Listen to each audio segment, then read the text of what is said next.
하나님 말씀 함께 보겠습니다. 사도행전 7장 35에서 38절 말씀입니다. 신약성경 198면에 있습니다. 사도행전 7장 35에 38절 말씀입니다.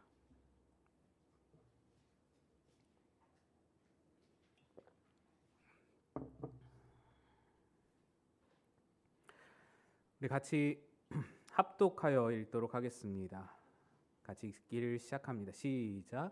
그들의 말이 누가 너를 관리와 재판장으로 세웠느냐 하며 거절하던 그 모세를 하나님은 가시나무 떨기 가운데서 보이던 천사의 손으로 관리와 속량하는 자로서 보내셨으니 이 사람이 백성을 인도하여 나오게 하고 애국과 홍해와 광야에서 40년간 기사와 표적을 행하였느니라. 이스라엘 자손에 대하여 하나님이 너희 형제 가운데서 나와 같은 선지자를 세우리라 하던 자가 곧 이 모세라. 시내산에서 말하던 그 천사와 우리 조상들과 함께 광야 교회에 있었고 또 살아있는 말씀을 받아 우리에게 주던 자가 이 사람이라. 아멘. 할렐루야. 오늘도 말씀과 은혜를 바라며 주님 앞에 나오신 여러분 모두에게 우리 주님의 크신 은총과 평강이 넘치시기를 바랍니다. 사람들은 저마다 인생의 절정, 나름의 그 최고봉을 꿈꾸면서 살아갑니다. 어떤 이에게는 사회적으로 가장 높은 지위에 올랐을 때가, 또 어떤 이에게는 사업이 가장 크게 번창하여 남부럽지 않을 부를 축적했을 때가 그 최고점이다, 최고봉이다라고 생각이 들 것이고, 또 누군가에게는 자신이 못 이룬 최고봉을 이 자녀에게 투사하여서 내 자녀가 사회에서 인정받는 자리에 서는 것이 내 인생 가장 빛나는 순간이다라고 생각할지도 모르겠습니다. 또 그럴 것이 세상은 끊임없이 우리에게 너의 힘으로, 너의 능력으로 더 높이 올라가서 너의 인생 절정을 너 스스로 만들어야 한다라고 말해주기 때문입니다. 그러나 성경은 그렇게 말하지 않습니다. 오늘 본문 말씀은 사도행전 7장의 스데반 집사 설교 중의 일부분입니다.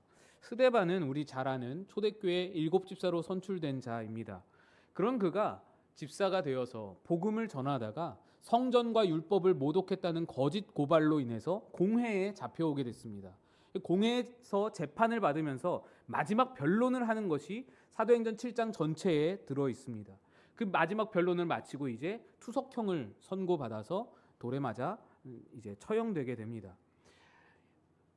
스데반은 이제 그 마지막 변론을 자신의 한 번밖에 없는 설교로 그것을 채웁니다. 이스라엘 전체 역사에 나타난 하나님의 구원을 선포하면서 설교를 합니다. 근데 그 중에서도 이스라엘 백성들이 가장 존경한다고 하는 그 지도자 모세의 삶을 집중적으로 조망하면서 이 설교를 이어갑니다. 흥미로운 점은 스데반이 이 모세의 이야기를 풀어가는 관점에 굉장히 흥미로운 점이 있습니다. 스데반은 모세가 이집트의 왕자로서 군림하고 왕자로서 굉장히 멋있게 모든 학문과 모든 권력을 짊어지고 있었던 그 40세의 화려한 인생을 그 모세의 절정으로 생각하지 않고, 또 홍해를 가르거나 십계명을 받는 그런 장면들을 모세의 절정으로 최고봉으로 말하지 않고, 그가 그리스도를 가리키는 이정표로 섰을 때, 그리스도를 말하는 예언으로 그렇게 자리에 올랐을 때의 그 자리를 인생 최고봉으로, 인생 절정으로 오늘 설교 가운데 말하고 있습니다. 37절입니다. 이스라엘 자손에 대하여 하나님이 너희 형제 가운데서 나와 같은 선지자를 세우리라 하던 자가 곧 이 모세라. 37절입니다. 이 말씀은 모세가 자신의 죽음을 앞두고 모압 평지에서 백성들에게 남긴 말인데, 그 예언의 말인데, 나와 같은 선지자가 곧 올 것이다. 우리 민족 중에서, 우리 후손들 가운데서 참된 선지자가 올 것이다. 그리스도가 오신다는 말이다. 비록 나는 불완전하고 나는 그림자와 같지만 나와 같은 선지자가 그 언젠가는 우리 가운데서 나타나서 우리를 진정한 출애굽으로 이끌 것이다. 이런 말을 하는 겁니다. 이 예언의 말씀이 있은 후에 1400여 년이 지나서 실제로 예수님이 이 땅에 오셨습니다. 그런데 예수님께서 하시는 일들을 사람들을 보니 이 모세가 생각이 나는 겁니다. 이렇게 이야기를 합니다. 요한복음 6장 14절입니다. 그 사람들이 예수께서 행하신 이 표적을 보고 말하되 이는 참으로 세상에 오실 그 선지자라 하더라. 사람들이 예수님의 행하신 표적을 보니 마치 출애굽 때에 하나님이 모세를 통해서 만나를 내리신 것과 같이 예수님도 오병이어로 하늘의 떡을 사람들에게 먹이시고 모세를 통해서 홍해를 마른 땅으로 건너가게 하신 것과 같이 예수님도 바다 위를 걸어오시고 하나님이 모세를 통해서 마라의 쓴물을 달게 하셨던 것과 같이 예수님은 질병으로 고통받는 인생의 쓴물들을 달게 바꾸어 주시는 겁니다. 또 모세가 시내산에서 율법을 선포한 것과 같이 예수님은 그 어려운 율법을 모든 백성들에게 풀어서 쉽게 해석하여 주시고 그렇게 모든 사람들이 이 예수님이 가시는 곳마다 이 예수님이 행하시는 것마다 모세가 말했던 그 선지자, 나와 같은 선지자가 바로 이분이로구나. 오늘 이 시대에 오늘 우리에게 필요한 진정한 출애굽을 바로 이분이 우리에게 주실 거구나. 이분이 구원자구나 라고 생각하게 된 것입니다. 그러니까 모세는 홍해를 가르고 율법을 받으며 각종 기적을 일으킨 위대한 인물이지만 그 중에서도 그의 인생의 가장 앞권, 성경이 말하는 그의 인생의 가장 절정, 꽃이 가장 화려하게 피었던 때는 바로 그리스도의 성품, 그리스도의 사역을 나타낸 자가 되어서 나와 같은 선지자가 올 것이다 라고 예언한 그 지점이 가장 최고봉이다 라고 성경은 이야기하는 것입니다. 자기 인생을 통해서 그리스도를 드러낸다는 것이 얼마나 큰 의미입니까? 얼마나 위대하고 찬란한 자리인지 성경이 그것을 보여주는 것입니다. 이런 가운데 오늘 본문은 37절에서 이렇게 그리스도를 나타내는 모세를 가리켜 이 모세라고 특정하여 지칭합니다. 이스라엘 자손에 대하여 하나님이 너희 형제 가운데에서 나와 같은 선지자를 세우리라 하던 자가 곧 이 모세라. 그런데 오늘 본문에 보시면 이 모세 말고 그 모세도 있습니다. 35절입니다. 그들의 말이 누가 너를 관리와 재판장으로 세웠느냐 하며 거절하던 그 모세를. 이 모세와 그 모세는 다른 사람입니다. 완전히 다른 존재입니다. 그 모세는 이 모세가 있기 이전에 존재했던 또 다른 모습의 모세입니다. 그 모세는 애굽 왕궁에서 40년 동안 이집트 왕자로서 세상의 모든 권력과 지혜를 누리던 바로 그 모세입니다. 그는 당대 세계 최강대국인 애굽의 엘리트 교육을 받은 자입니다. 경제학, 군사학, 건축학, 수사학 빠짐이 없이 모든 것을 다 습득한 자였고 최고의 학문을 마스터한 권력 서열 최상위층의 장래가 촉망되는 파라오의 후임이 거의 확실시되는 그런 젊은이가 바로 그 모세였습니다. 나이는 40세로 피가 펄펄 끓고 세상 물정도 어느 정도 알며 어디에 내놓아도 손색이 없고 부족함이 없는 위대한 완벽한 스펙을 갖춘 자가 그 모세입니다. 그러다가 모세는 40세가 되던 해에 내가 단지 애굽 왕실에만 살 것이 아니라 화려한 이 배경과 내 가지고 있는 이 힘과 권력과 지식과 이 모든 능력을 다 동원하여서 내가 하나님을 위하여서 뭔가를 해야겠다. 내가 하나님 나라를 위해서 우리 동족을 위해서 내가 뭔가를 해야 하지 않겠냐라고 뜻을 펼치게 됩니다. 참으로 대단하죠. 자기 권력으로 자기만 호의호식하는 것이 아니라 내 민족을 위해서 내가 뭔가 한번 해보리라, 희생하리라, 내가 뭔가 나서리라 라고 큰 일을 떨쳐버리라고 나선 겁니다. 자기가 가진 권력이면, 자기가 가진 능력이면, 자기가 가진 지식이면 지금 애굽의 노예로 고통받고 있는 내 동족이 충분히 구원될 수 있으리라고 뭔가 생각한 겁니다. 그래서 그렇게 뜻을 펼칩니다. 그리고 나섭니다. 동족들에게로 나아갑니다. 그런데 그 자리에서 저지른 일이 무엇입니까? 동족을 괴롭히고 있는 애굽 병사, 그 병사 하나를 바라보는 것을 그 바라보는 데서 분노를 참지 못하고 그를 쳐 죽이는 것이 그의 저지른 유일한 일이었습니다. 쳐 죽이고는 그리고는 모래밭에 숨겨서 시신을 유기하는 일이 그의 모든 한 일의 전부입니다. 자기도 놀랐겠죠. 그러나 아무도 본 사람이 없다고 확신하여서 다음 날 그 자리에 똑같이 다시 가보니까 이게 웬걸요? 이미 소문이 쫙 퍼져 있었습니다. 소문이 퍼진 것보다 더 문제는 뭔지 아십니까? 동족들의 시선이 전과 같지 않은 것입니다. 동족들이 모세를 바라보는 시선이 냉랭하며 싸늘해져 있었습니다. 모세는 그들에게 도움을 주려 했던 것인데, 그들을 구원하고자 했던 것인데, 그들이 말하기를 누가 너를 우리의 관리자와 재판장으로 세웠느냐? 너 뭔데 우리를 상관하냐? 너 뭔데 우리를 참견하냐? 너 우리 상관없는 자잖아. 네가 언제 우리를 도와줬다고 지금 이렇게 나서는 거야? 조롱하고 거절할 뿐이었습니다.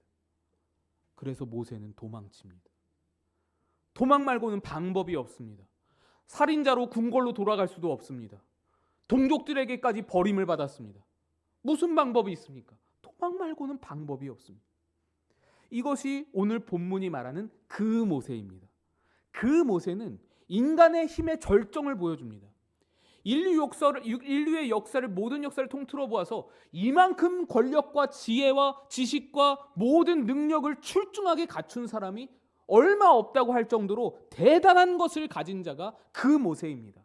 이런 대단한 능력, 이런 대단한 기회를 가졌는데 그의 결론은 도망하는 신세, 살인을 저지르고 도망하는 신세입니다. 성경이 말하는 바가 무엇인가요? 인간의 최고봉, 인간의 능력으로 절정으로 이룰 수 있는 것이 과연 무엇이냐라는 것을 우리에게 보여주는 것입니다. 세상이 말하는 최고봉이란 서로 죽고 죽이며 화내고 싸우고 분노하고 짓밟아 올라가는 것뿐입니다.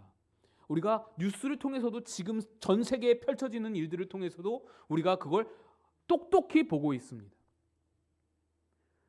그리고 그렇게 최고봉의 자리에 올라갔다고 하더라도 그 절정의 시간은 순식간에 지나가 버립니다. 미사일 한 방에 허무하게 없어져 버리는 것이 최고봉의 자리입니다. 자신의 최고봉을 지켜내고자 모든 지식과 권력과 능력과 인맥을 총동원해 보더라도 어쩔 수 없이 허무하게 쓰러져 버리는 것이 우리 인생의 최고봉이라는 자리입니다. 모세가 자기가 가진 지식과 권력과 능력으로 자기의 위기 하나 컨트롤하지 못했습니다. 자기의 리스크 하나 관리하지 못했습니다. 자기의 그 모든 실수를 감추려고 모든 것을 동원해 보려고 했지만 아무것도 도움이 되지 못해서 도망갈 수밖에 없었던 것입니다. 게다가 그는 동족을 향해서 따뜻한 진심을 가졌습니다. 인간이 내세울 수 있는 가장 위대한 것 중에 하나가 사랑과 진심이라고 할 수 있는데, 그는 동족을 향해서 이 따뜻한 진심을 가지고 나아가면 동족들이 내 진심을 알아주고 나를 환영하고 나를 받아주고 나를 따를 것이라고 믿었는데 전혀 그러지 못했습니다. 전혀 뜻밖의 일이 펼쳐졌습니다. 그러니 도망갈 수밖에요. 가용한 모든 것을 다 쏟아부었는데 돌아오는 것이 거절과 박대뿐입니다. 모든 물질과 모든 권력과 모든 진심을 동원했는데도 안 되는 겁니다. 결국 인간이 힘쓰고 애써서 이룰 수 있는 것은 헛되고 헛된 허무함 뿐이다라는 것을 그 모세의 인생을 통해 우리에게 성경이 보여주는 것입니다. 그 후로 그 모세는 무려 40년 동안을 광야에서 죽은 자처럼 살았습니다. 철저히 잊혀진 자로 지내게 된 것입니다. 그는 왕자의 화려한 옷을 벗고 목자의 누더기 옷을 입었습니다. 매일같이 양 뒷골목리만 따라다니는 그런 신세가 되었습니다.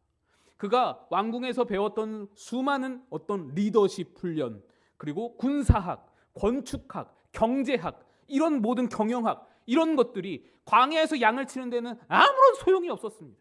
그게 무슨 소용입니까?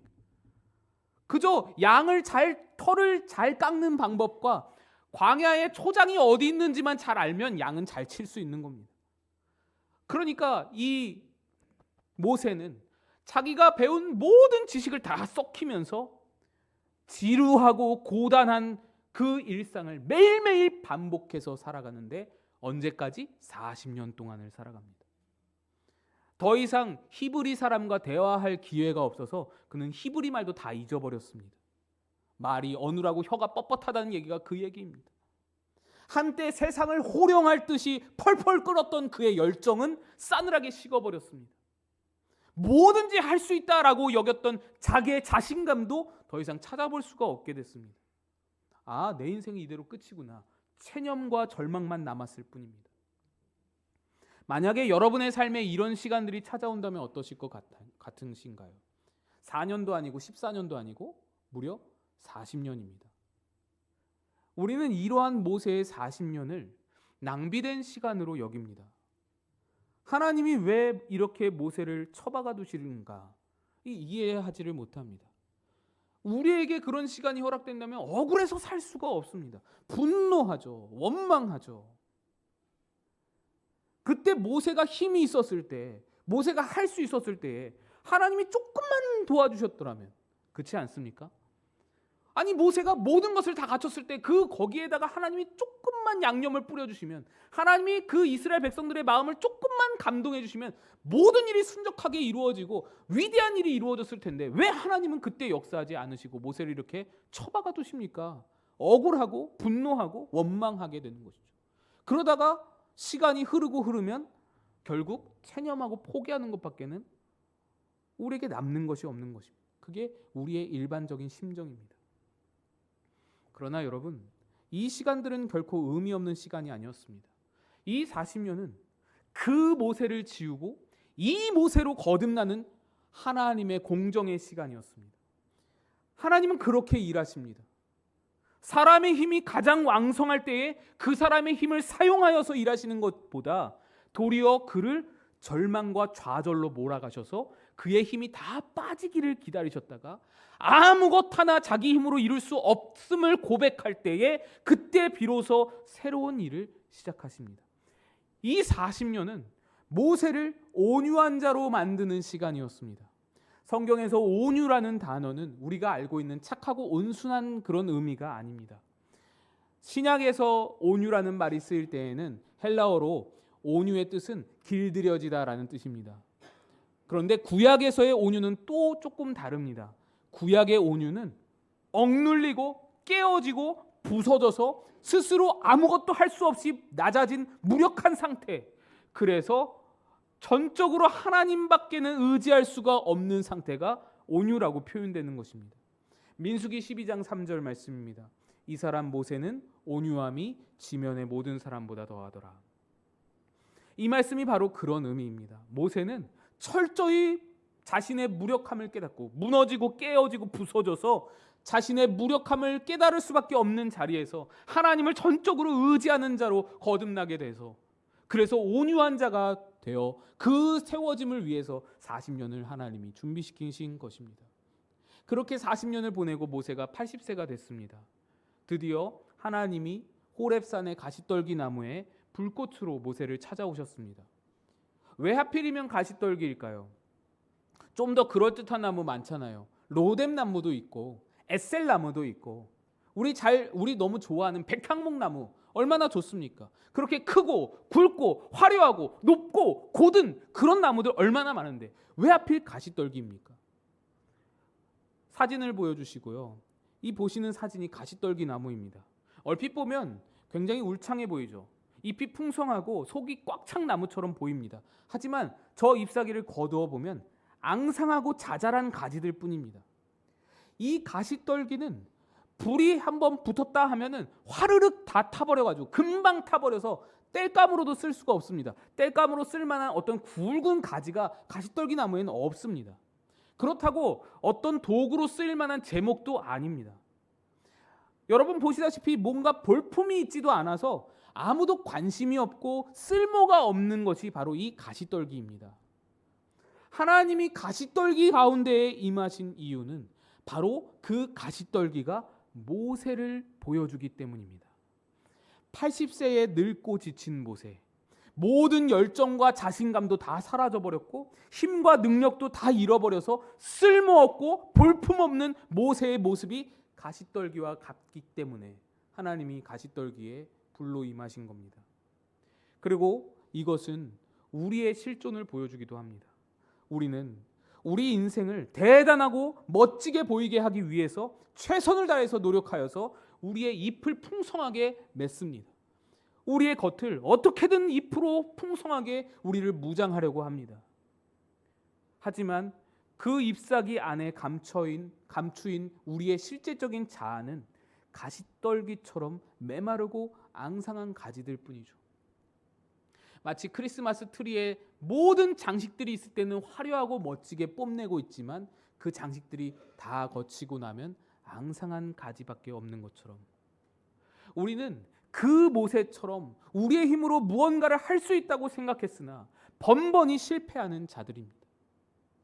우리의 힘과 지식으로는 생명을 만들어낼 수가 없는 것을 날마다 보고 있습니다. 여러분이 겪으신 여러분 자신의 모습이 어떻습니까?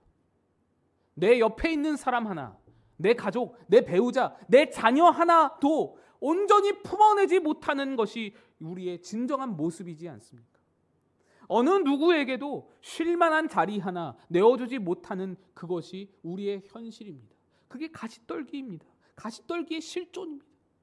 하덕규 목사님의 노래 가시나무 잘 아시죠?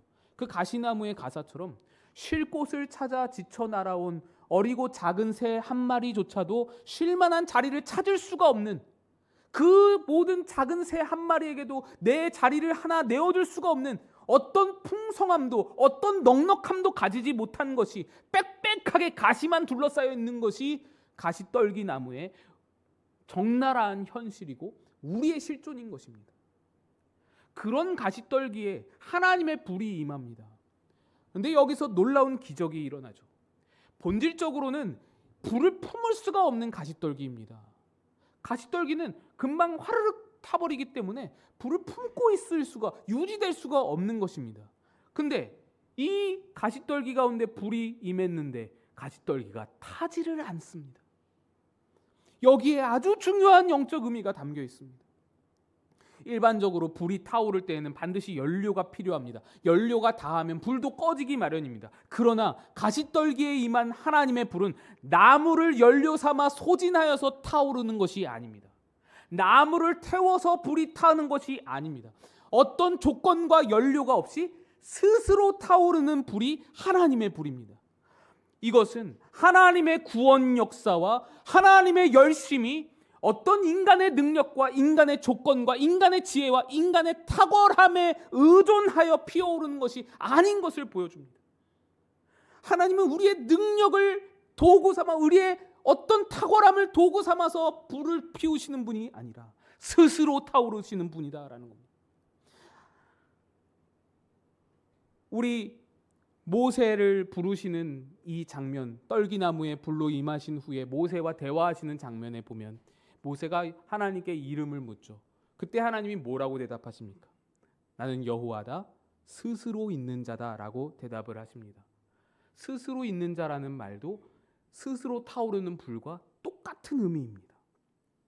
하나님은 인간처럼 어떤 조건과 근거를 통해서 존재하시는 분이 아니라는 겁니다. 스스로 계시며 스스로 일하시는 분입니다. 그러하기에 그분은 우리에게 있는 어떤 조건을 통해서 일을 시작하시지도 않지만 또한 우리의 어떤 조건과 우리의 어떤 어깃장이 하나님의 일을 방해한다 하더라도 그것으로 하나님의 일이 멈추시는 분도 아닙니다. 우리의 어떤 조건으로, 우리의 어떤 불순종으로, 우리의 어떤 하나님을 향한 어떤 방해 공작으로 하나님의 일이 방해되거나 그분의 의지가, 그분의 열심이 꺾일 수 없다는 것이 스스로 있는 자의 뜻입니다. 그러므로 그분이 한번 시작하신 일은 어떤 인간의 실패와 어떤 인간의 어깃장이 있다고 하더라도 방해되거나 포기될 수 없는 것입니다. 하나님이 시작하신 일은 하나님께서 마치십니다. 하나님께서 이루어 가시는 것입니다. 그것이 바로 스스로 타오르는 하나님의 불의 의미입니다. 40세의 그 모세는 당대 최고의 학식과 권력이라는 최고급 땔감을 준비하여서 40년 동안 땔감을 준비하여서 그 땔감으로 불을 피워보고자 했습니다. 모든 것이 다 준비됐고 모든 땔감과 모든 연료와 모든 환경이 다 조성되어 있었습니다. 그러나 불을 붙이는데 처참하게 실패해버렸습니다. 우리가 우리의 힘과 능력으로 무언가를 이루려 할 때에는 우리 자신을 땔감으로 삼을 수밖에 없기 때문에 결국 우리에게 남겨지는 것은 소진과 탈진뿐입니다. 하얗게 타다 남은 재뿐인 것입니다. 그러나 하나님은 여러분을 소모품으로 쓰지 않으십니다. 하나님은 여러분을 태워서 하나님의 불을 이루지 않으십니다. 하나님은 여러분을 부려먹기 위해서 부르시는 것이 아닙니다. 바짝 말라서 볼품없는 80세의 가시떨기 모세는 이제 더 이상 자기에게 태울 연료가 남아있지 않았습니다. 그러나 그 가운데 임하신 하나님의 불이 꺼질 줄을 모릅니다. 자기 능력으로 불을 유지하는 것이 아니라 하나님이 스스로 태우시는 그 타오르시는 그 불이 모세는 그저 가만히 있는데 불이 임하여서 모세는 그저 그 불을 나타내고 보여주는 통로로 서 있을 뿐인 겁니다. 그리하여 모세는 옛 사람인 그 모세를 벗어버리고 새 사람인 이 모세의 삶을 시작하게 됩니다. 하나님의 불을 가진 자로, 하나님이 일을 시작하시는 자로 새로운 삶을 시작하게 되는 겁니다. 하나님의 꺼지지 않는 불꽃이 모세 안에서 일을 시작하는 겁니다. 35절 말씀 다시 한번 보시면 이렇게 말합니다. 그들의 말이 누가 너를 관리와 재판장으로 세웠느냐 하며 거절하던 그 모세, 이것이 40세까지의 모세였습니다. 그 모세를 하나님은 가시떨기 가운데에서 보이던 천사의 손으로 관리와 속량하는 자로 보내셨으니, 과거 40세의 그 모세는 자기 힘으로 백성을 판단하는 재판장이 되려 했습니다. 그래서 나가서 자기 힘으로 하나님의 뜻을 펼쳐보고자 떨쳐보고자 하면서 사람을 죽이고 판단하고 재판장으로 서려 했습니다. 그러나 80세의 이 모세는 하나님의 부름을 받아 백성을 살려내는 속량자가 됩니다. 속량이라는 것은 자기를 희생하여 노예된 자가 있는데 그 노예된 자에게 자기의 그 노예 값을 대신 지불하여서 그를 풀어주는 것이 속량이죠. 예수께서 우리 가운데 행하신 사역, 십자가 사역이 속량의 사역입니다. 이 모세는 더 이상 백성들을 가르치고 백성들을 자기의 권력으로 리더십으로 이끌어가고 그들을 정죄하고 심판하고 그렇게 다스리는 자로 서 있지 않고 백성들이 말을 잘 들어서 그 속량하는 자로 서는 것이 아니라 백성들이 얼마나 말을 안 들었습니까? 얼마나 불순종하며 얼마나 불평했습니까? 그래서 백성들의 속량자로 서는 것이 아니라 그는 더 이상 메마른 가시떨기가 아니라 그 모세가 아니라 하나님의 꺼지지 않는 불을 품은 이 모세가 되었기에 그 모든 백성을 품는 속량자가 될 수 있었습니다. 여러분, 금송아지 사건을 보시면 놀라운 장면이 나오죠. 하나님이 진노하셔서 백성들을 다 진멸하겠다고 말씀하시는데 마음에도 없는 말씀을 그렇게 하시는데 그때 이 모세가 뭐라고 말합니까? 하나님, 저들의 죄를 사하여 주옵소서. 그렇지 아니하시고자 한다면 원하건대 나를 하나님의 기록한 생명책에서 지워주소서. 저들을 진멸하고자 하신다면 나도 같이 진멸해 주세요. 하나님의 마음이 그게 아닌 것을 나 잘 압니다. 하나님, 하나님의 뜻을 우리 가운데 이루어 주세요. 이렇게 외치면서 백성 전체를 품는 자로 섭니다. 단 한 사람도 품어낼 수 없어서 분노하고 화내고 죽이는 것밖에는 할 줄 모르던 재판장이요, 그 억울함과 분노에 사로잡혀서 빽빽하게 가시만 돋쳐있던 그 모세가 자기 생명을 걸고 하나님 앞에서 온 백성을 품고서 중보할 줄 아는, 이 많은 백성을 다 품에 안을 수 있는 여유와 넉넉함을 지닌 그리스도를 세상에 보일 수 있는 그런 그림자로서 이 모세로 서게 되는 것입니다. 하나님은 바로 이 모세를 통해서 일을 하십니다. 이 모세를 애굽으로 보내십니다. 그래서 애굽의 바로를 호위하는 최정의 부대와 맞서게 합니다. 그런데 이 모세에게 아무런 군대도 붙여주지 않습니다. 아니, 최정의 부대를 맞서야 하는데 왜 군대도 안 붙이십니까? 거기에도 하나님의 일하심이 있습니다. 모세에게 주어주신 것은 메마른 지팡이 하나뿐입니다. 메마른 지팡이도 가시떨기와 똑같은 의미입니다. 아무 볼품 없고 메말라버린 나무떼기, 무능한 이 나무떼기 하나인 것입니다. 근데 그 지팡이는 붙들려서 사용됩니다. 붙들릴 때에 모세가 가는 곳에 함께 가고 모세가 일하는 것을 함께 목도합니다. 이게 바로 모세라는 겁니다. 너는 마른 막대기 같으나 하나님이 너를 붙들어서 일할 것이다. 이게 모세의 지팡이의 의미입니다. 그것만 주십니다. 너의 가진 것으로 일하는 것이 아니고 하나님이 너를 붙들어서 일하는 것이다. 그래서 애굽의 10가지 재앙이 임하는 모든 순간에 그 자리에는 모세와 모세의 지팡이가 있는 것입니다. 이 지팡이로 바다를 가리킬 때에 홍해가 갈라집니다. 이 지팡이로 반석을 내리칠 때 거기서 생수가 터져 나옵니다. 이 지팡이가 가는 곳마다 하나님의 하시는 일이 드러나고 예수 그리스도를 나타내는 예표가 되는 것입니다. 이것이 모세의 평생의 가장 영광스러운 최절정의 자리, 이 모세의 지점입니다. 세상은 끊임없이 우리에게 그 모세가 되라고 강요합니다. 가진 힘으로, 너가 가진 능력으로 그 능력을 키워서 인생의 절정을 살아내라. 남들보다 더 높이 올라가 재판장과 관리로 군림하는 자가 되라 라고 부추깁니다. 하지만 하나님은 우리를 이 모세로 부르십니다. 너의 힘을 다 빼고 너의 무능함을 고백하는 자리에서 나를 의지하는 자로 서거라. 힘을 가진 자로 정죄하며 판단하는 자가 아니라 그리스도의 넉넉함을 품고 세상 가운데 속량하는 자로, 그리스도의 속량을 보이는 자로 서거라. 우리의 궁극적인 사명은 볼품없는 가시떨기 같은 내 삶을 통해 나를 구원하시고 생명을 주신 예수 그리스도의 일하심과 선하심과 그분의 성품을 모든 사람들에게 보여주는 것이 우리의 사명입니다. 그것이 바로 성경이 말하는 우리 인생의 최고봉이고 우리 인생의 절정인 것입니다.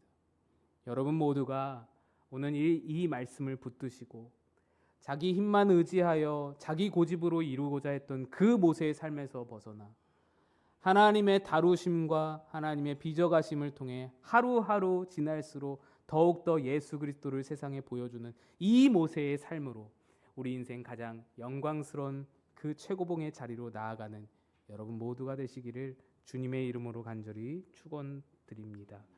기도하겠습니다. 하나님 아버지, 오늘 말씀을 통하여 그 모세에서 이 모세로 빚어가시는 하나님의 놀라운 섭리와 은혜를 깨닫게 하시니 감사합니다. 우리는 자기 능력과 실력이라는 땔감으로 불꽃을 피워보려고 백방으로 애썼으나 번번이 실패하여 주변에 상처만 주고 소진하고 탈진해버리는 허무함만 가득한 연약한 떨기나무임을 고백합니다.